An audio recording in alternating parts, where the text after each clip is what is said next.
You're listening to Don't IEP Alone with special education advocate Lisa Lightner. For more information about Lisa, the IEP Toolkit, and more ways we can help you in your process, go to adayinourshoes.com. Now back to the show with your host, Lisa.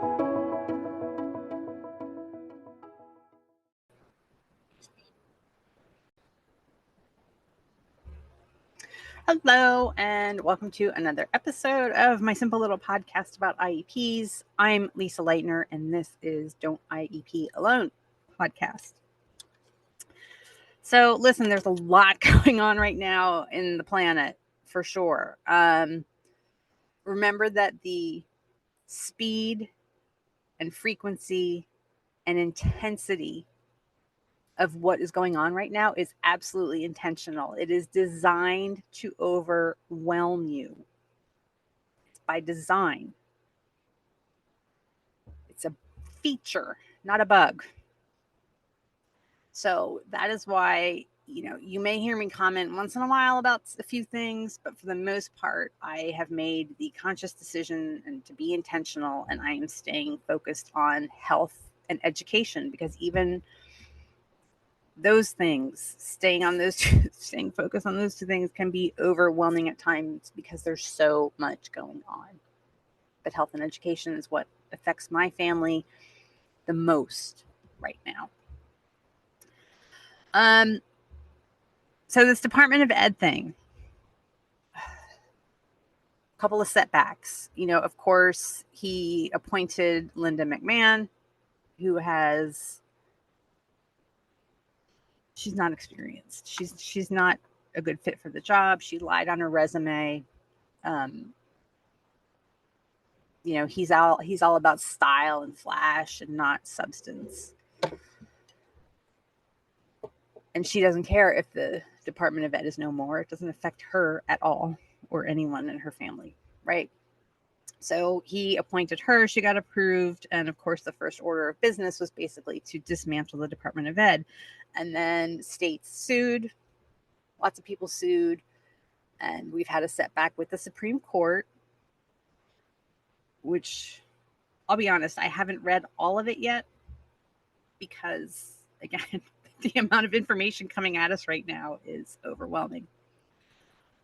Because I know some of the other terminations that took place earlier this year went to the Supreme Court, and the Supreme Court said, no, you can't do that. You have to bring these people back.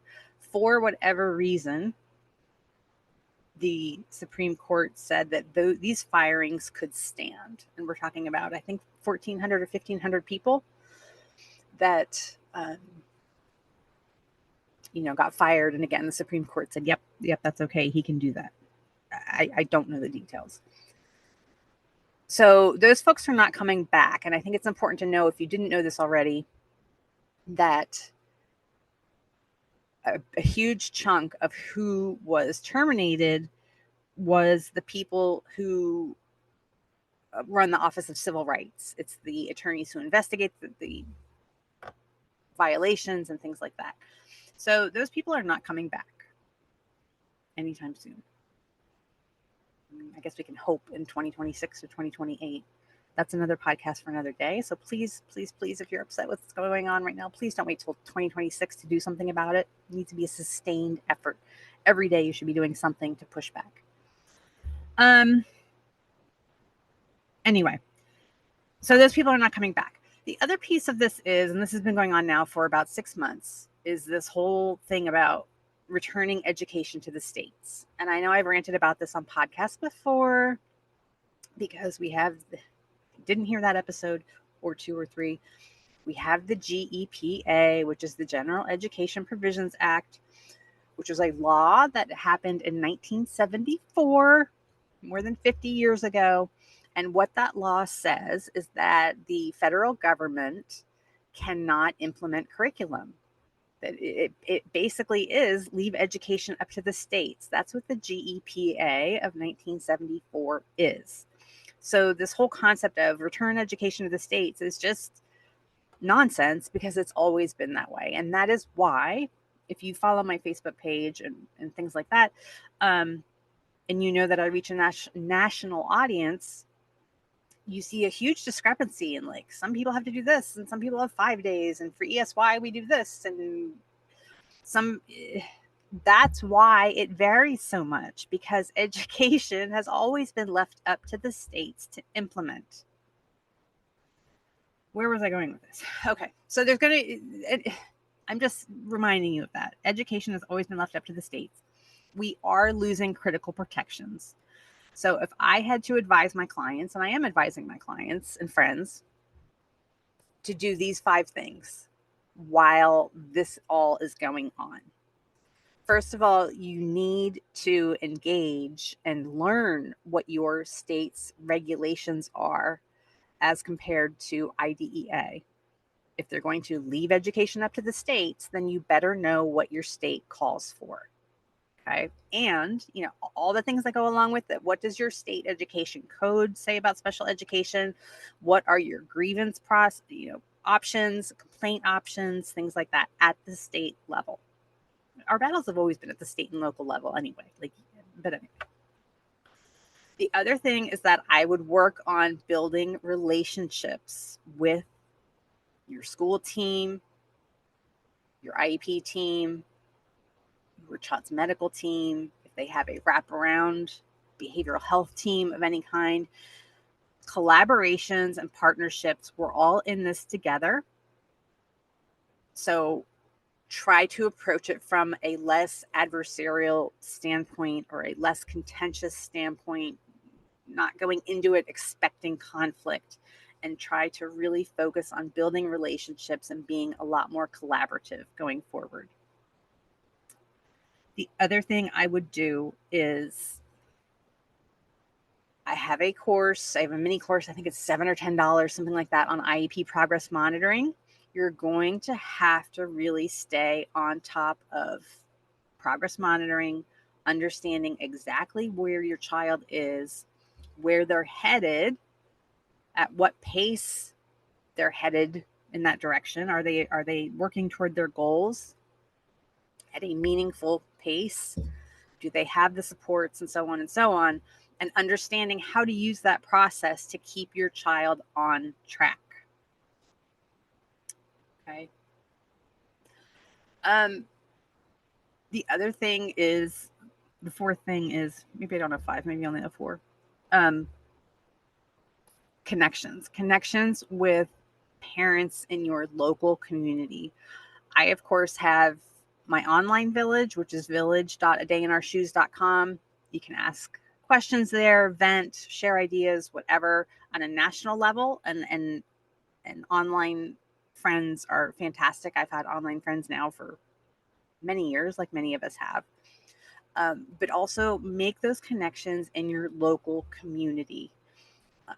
Brainstorm, share resources, things like that, because we're going to need to rely on our state and local communities more, because these OCR complaints aren't going to get investigated in a timely manner. That's for sure. There was a backlog on their best day. There was a huge backlog, but now if they've fired half the investigators and they're not coming back, that's going to be an even longer backlog. Work on they call them SEPTAs, the special ed PTA groups. Maybe form one, maybe form an informal one. It doesn't even necessarily have to be a formal one. If you think that the school's going to be threatened by it and all that, start with informal. And again, share resources, tips, and ideas. And when we form these groups, keep in mind, and when you are making these connections with other parents in your community and things like that, it's not about getting together so we can gang up on and get the school. That's not what this is about. It's about sharing resources, sharing ideas, and working together to get us out of this mess. Because while there are some teachers who voted for this and think it's great, most teachers are as devastated as we are as to what's going on. And when you go to school and get a teaching degree, that you have a teaching degree. And if you've been teaching for 10, 15, 20 years, it's a big step to change careers at this point and I know I've been speaking to a lot of teachers and they feel trapped. Like their working conditions are so horrible, but they can't do anything else, right? They can't give up that retirement that they've been working on and things like that, which makes sense, right? It makes sense. They shouldn't be treated like this. So again, when you are creating these groups and these connections, it's not about getting, like strength in numbers and fighting back and all that. Yes, it is about having strength in numbers, but it's not about getting the school unnecessarily. It's about working together. It's about saying, hey, we're all in this together. We're not receiving money and this and this and this. What can we do to make this work for our kids? And then, you know what, the last thing, and I hate to say this, anytime 15 years ago, you would have never heard me say this to clients or people, parents. That is, look at private services. Look at what you can do on your own. Grants, scholarships, payment plans, whatever it is for, insurance programs, for that extra bit of OT, that extra bit of speech therapy, a reading program, things like that. Think about what you can fund yourself. If you can lean on parents and grandparents. Some people have that proverbial rich uncle. I don't, but some people might. You just never know. Be creative and really think about, okay, what can I do to make this happen? I do know of many parents I've met personally, I want to say at least 5 or 6 over the years, who put themselves through Barton training so they could give Barton reading to their kids.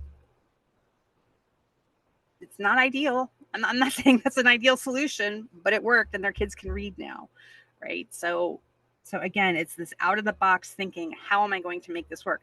Can I collaborate with 3 other families in my district and come up with an agreement where one of you takes Barton or, and teaches the others, things like that.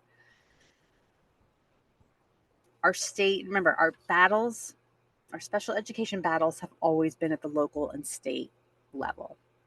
You never really fought your federal government for IEPs. That was just the layer of protection, and that layer of protection is very important. But learn what your state is offering, keep up with your kids' progress, and build those relationships and connections. Listen, I'm over 12 minutes here. Visit adayinourshoes.com, don'tiePalone.com. Definitely consider my training this fall when registration opens up in a couple of weeks, because advocacy is more important than ever. And most parents don't advocate. They speak up at a meeting and send an email or 2, and that's about it. So it becomes a numbers game, and those who are educated and experienced in knowing how to advocate, having a plan, those are the parents and the kids who are going to come out ahead. Okay, so listen, enjoy the rest of your day, and please tune in next time.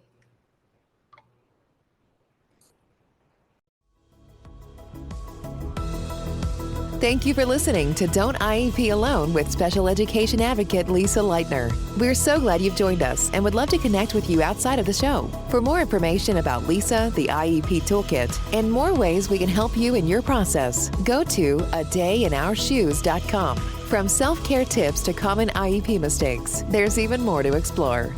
Don't forget to rate and review the podcast and subscribe to never miss an episode. Until next time, don't IEP alone. And you don't have to.